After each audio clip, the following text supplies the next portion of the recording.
Ой, друзья, вы упали. Привет всем хорошим людям и добро пожаловать на канал Custom Truck. В этой серии мы отправляемся за нашим новым проектом. Это первый на нашем канале иностранный грузовик, полноприводный, с интересной компоновкой, с блокировками, с лебедкой. Достаточно редкая комплектация у этой машины, поэтому я не удержался и решился на покупку. Вы эту машину видели, мы ее уже осматривали в Бобруйске. И завтра мне предстоит ехать ее забирать. Ну а сегодня мы ведем подготовительные работы. Что берем с собой? Набор ключей. Большой набор. Здесь есть и молоток, и все необходимое, одним словом. Два аккумулятора. Magirus 24 вольт. Так. Знак аварийной остановки. Это всегда самое главное. Так, теперь немаловажный атрибут — серый ящик. Раньше он был серый, теперь он красный. Здесь у меня все на всякие, на разные случаи жизни. Универсальные щипцы, плоскогубцы, штуцера, хомутики, изолента, ну всякое. Какие-то болтики вдруг понадобятся. Одним словом, все, что нам может понадобиться в каком-то мелком ремонте. Те же шайбы вот есть тоже. Ну, все такое. Здесь основная масса все к советским грузовикам такое важное, но в этот раз тоже, я думаю, нам может пригодиться. Фонарик здесь есть тоже, контролька, молоток, не знаю для чего он здесь, конечно, но пусть будет. Вот, так что с таким набором поедем. Еще что-то, может, возможно, я положу, но основное, что мы всегда берем с собой, это вот такой наборчик. Еще закину канистру, пусть будет, мало ли что, где-то топливо закончится. Конечно же, самый главный атрибут. Вообще все это, конечно же, перестраховка. Мы покупаем иномарку, и я надеюсь на то, что это будет четкий грузовик, который не будет ломаться, который не будет глючить, который будет ездить и радовать нас просто поездками. Но, во всяком случае, я на это искренне надеюсь. Если у вас есть опыт эксплуатации иностранных полноприводных грузовиков, вы обязательно, конечно же, делитесь этим опытом. Ну, а мы попробуем на своем опыте убедиться, что иномарка в чем-то превосходит, либо в чем-то не дотягивает до советских грузовиков. Ну и, конечно же, покажем это вам. Так что вы обязательно присаживайтесь поудобнее. Я думаю, серия будет очень-очень интересной.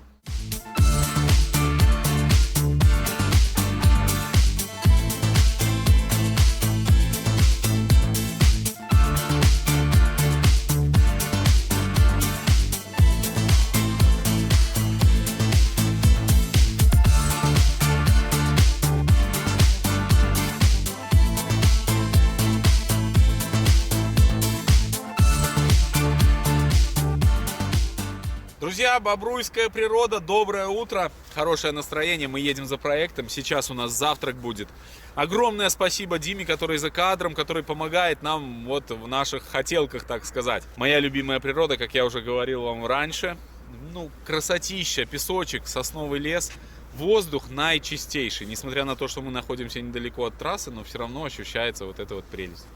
Там какие-то песчаные горы на заднем плане. Сами вот гадаем, ну, кто бобруйский, скажите, это привозной песок или это прям натуральный? Мы в растерянности. Нам чуть-чуть осталось здесь, буквально 10 километриков до Леши, и будем уже смотреть нашего Магируса и пытаться его забирать. На завтрак у нас вкуснейшие блинчики и чаек. Галя, как обычно, нам приготовила вкусняшку. Дима, вкусно было? Галя, спасибо. Все, отправляемся.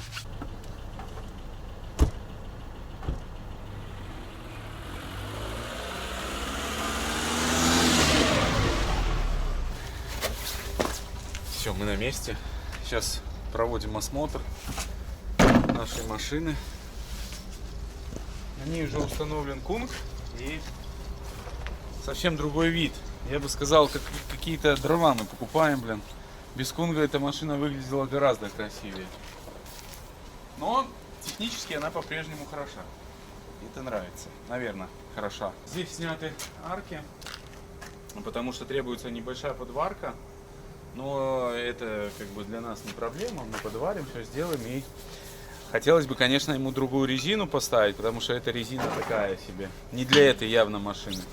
Ну и для наших целей она тоже не подойдет. на заднем плане мега гайковерт.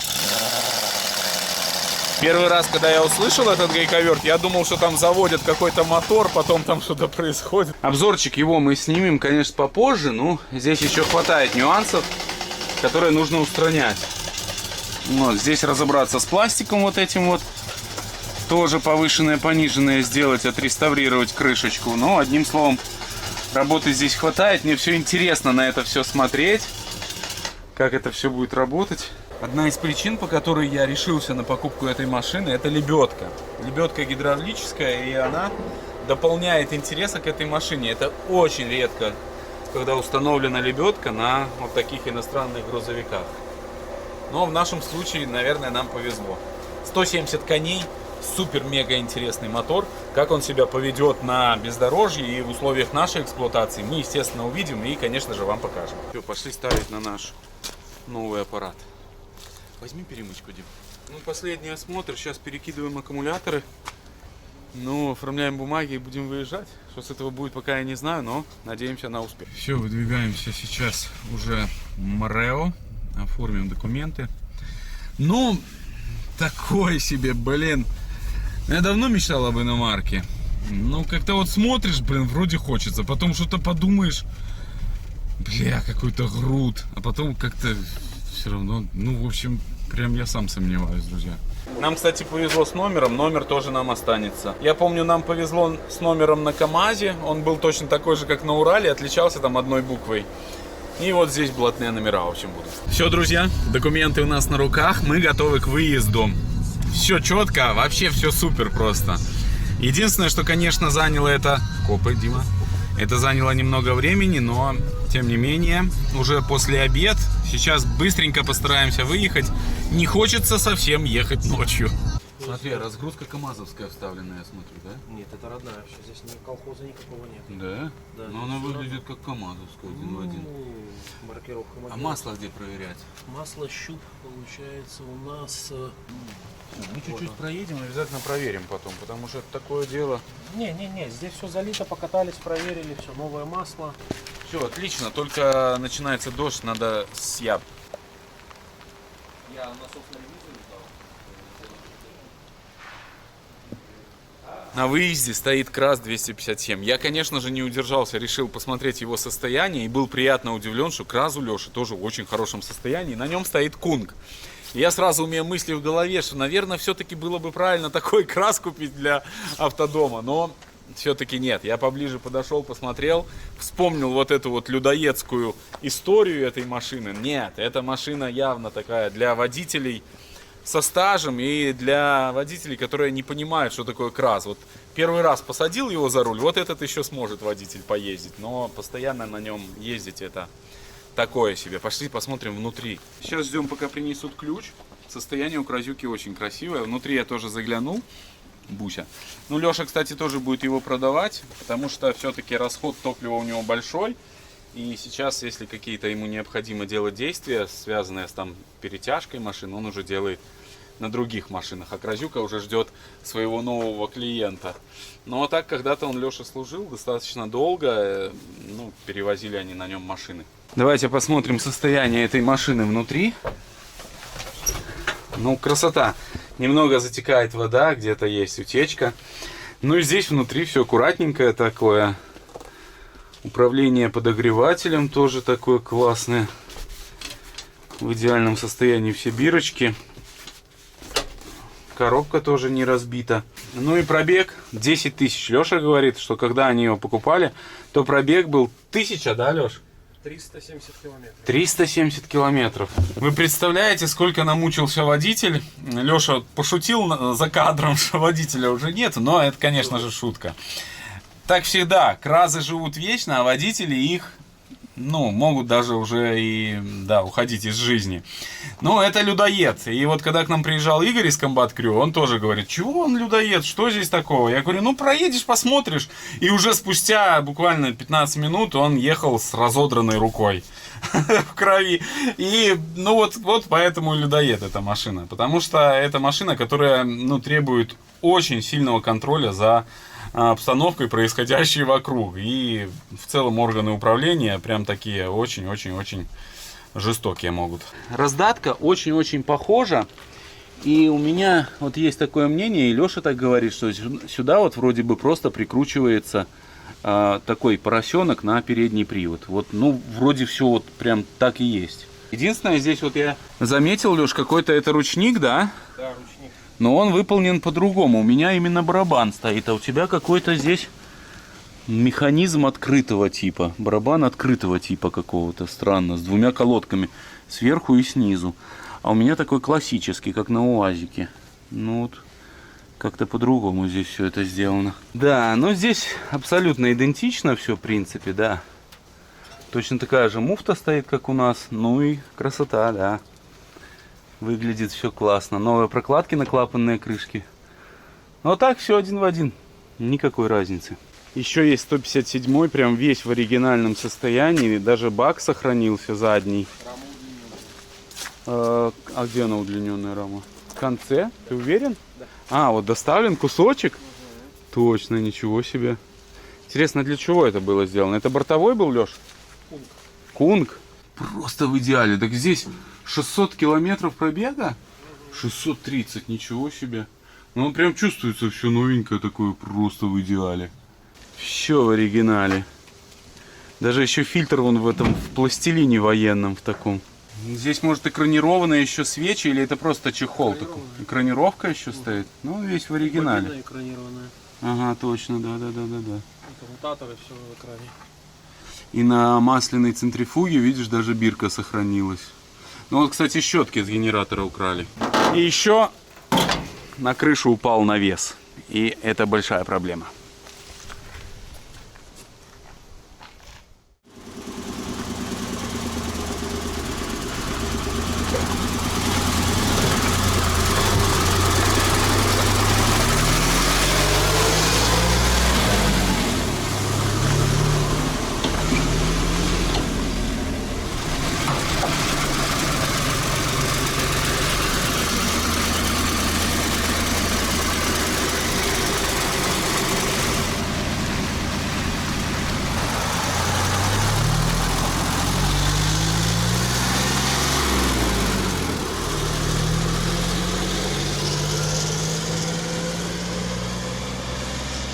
Первое ощущение — это дичайший аппарат, но едет классно, четко. Сейчас заправимся, продолжим наш путь. А еще Леша не показал, как глушить его, блин. Чуть разобрался. Нам нужно топливо, чтобы проехать 200 километров. 50 литров. 60. 60? Ну да, хорошо. Заливаем 60 литров топлива.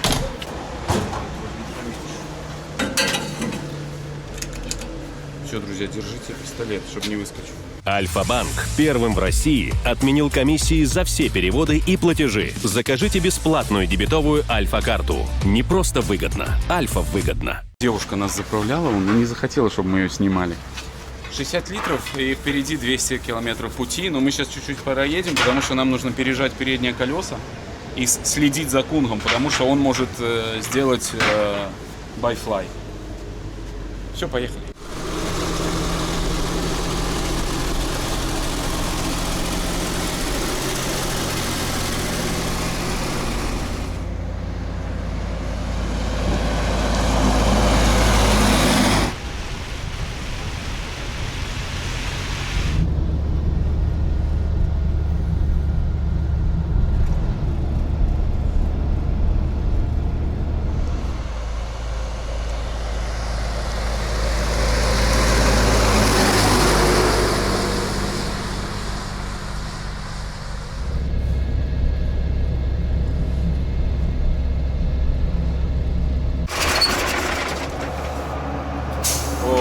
Первое ощущение, друзья, это ужас. Меня уши уже заложило, едем 60-70. Бля, ну шум в нем просто капздец. Но, возможно, это связано с тем, что у нас нету поликов и дырка там вот эти повышенная, пониженная. Возможно. Не буду утверждать, но, блин, первое ощущение, очень едешь, сильно прыгаешь. Ну так себе, блин, какой-то груд, если честно. Ступица очень горячая, то есть температура космос. Это мне совсем не нравится. Ну не кипит. Воздушное охлаждение, нормальная тема. Температура, кстати, масла у нас показывает 110 примерно градусов. Но, наверное, это нормально, я так думаю. Давай сзади посмотрим, как сзади здесь все у нас. Блин, здесь тоже такое горячее. Кстати, гайки нет одной у нас. Ну тоже горячее, примерно все одинаковая температура. Либо мы на колодках едем, я думаю, что он не тянет, блин. Видимо, колодки чуть поддерживают. Либо это нормально, потому что здесь же, не забывай, эти стоят. Планетарный механизм какой. Но, одним словом, такие себе эмоции. Я уверен, что КамАЗ бы сейчас шел. Вообще пофиг. Ну, посмотрим. Это еще наш первый опыт, поэтому пока что выводы делать рано. Забыл вам сказать, что все крылья, все это у нас есть в Кунге. Когда доедем домой, я вам все покажу, расскажу. Вот, то есть, но пока что нам самая главная задача доехать домой. Сейчас небольшой перекус. Вот, и продолжим наше движение. Перед выездом решили перепроверить гайки, потому что, вы знаете, опыт подсказывает, если колеса крутились, лучше пережать. Ну, вроде все хорошо. Вот, сейчас в ту сторону, но идет определенный запах от колодок. Не знаю, либо колодки подогреваются немножко, блин, прям так чувствуется запашок. Ну, ничего страшного, потихоньку доедем. Нам здесь осталось еще 150 километров, я думаю, нормально все будет. Ну и наше любимое место — это Чигиринское водохранилище, деревня Чечевич. Кота тоже покормили, сами покушали. Ну и будем выдвигаться сейчас уже домой. И хочется бы доехать до темна. О, с этой стороны подтягиваются гаечки. Хорошо, что взяли проверить.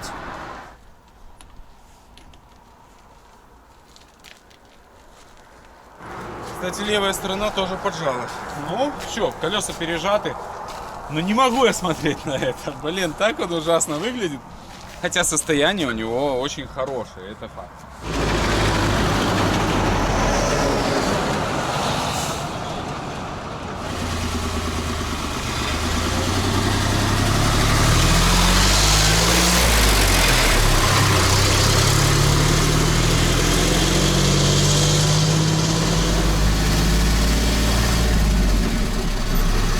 Фактически я хочу добиться здесь шумоизоляции какой-то, когда у нас вот мотор.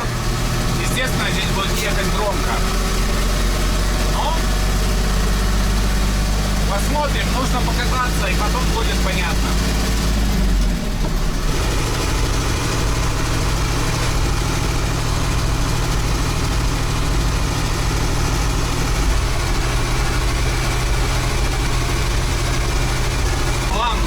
Камера не передает, потому что стабилизация у камеры хорошая, но меня так побалтывает, и это ощущается. Ну, продолжаем движение. Я думаю, еще чуть-чуть, и скоро мы будем уже на месте.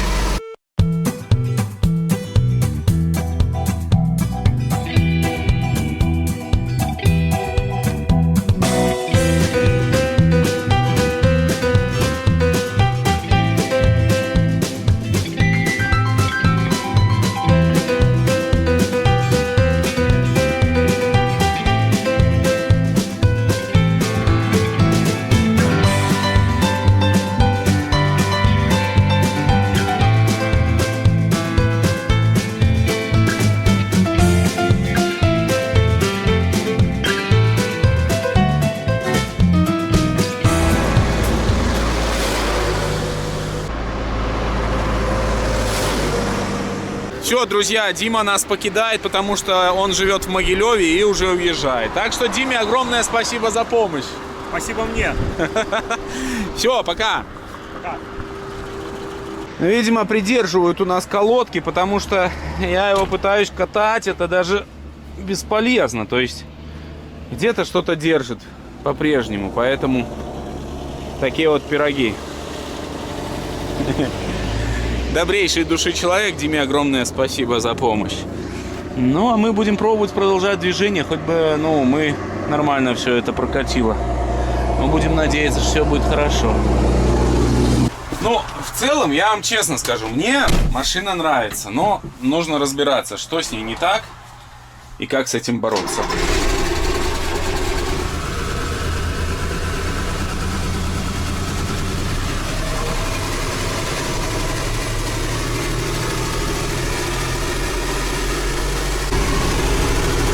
что, народ, у нас уже темнеет, и мне не совсем нравится положение с топливом. Нам еще 40 километров до дома, но будем надеяться, что там еще немного осталось. Ну, прям в самом низу. Вот сейчас уже будем сворачивать к нам домой. И представляете, ну, так случайно получилось. Оказывается, Юра едет сзади за нами, буквально в 20 километрах. И скоро он нас догонит, да, и мы вместе будем ехать. Вот, так что, ну, так бывает. Он заканчивает работу и возвращается уже домой. Решил я не рисковать. Сожрал он все топливо и заехал на заправку. Залил еще десяточку. 10 километров до дома. Все, мы дома.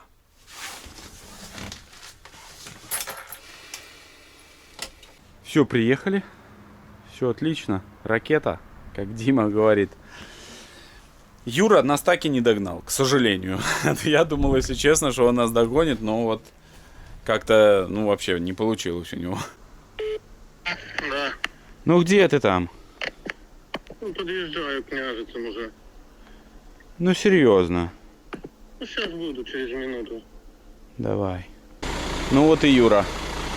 Буквально 5 минут не хватило ему, чтобы меня догнать. Ну и Волечка наша приехала домой, красавица.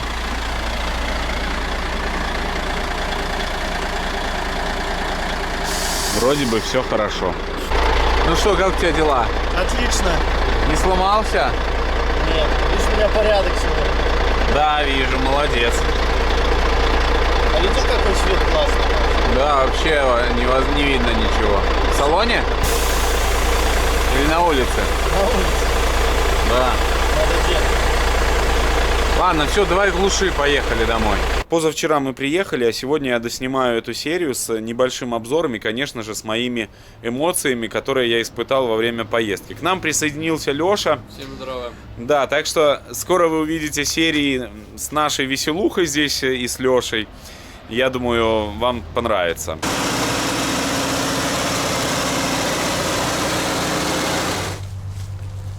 Надо как-то прокладывать здесь другую дорогу.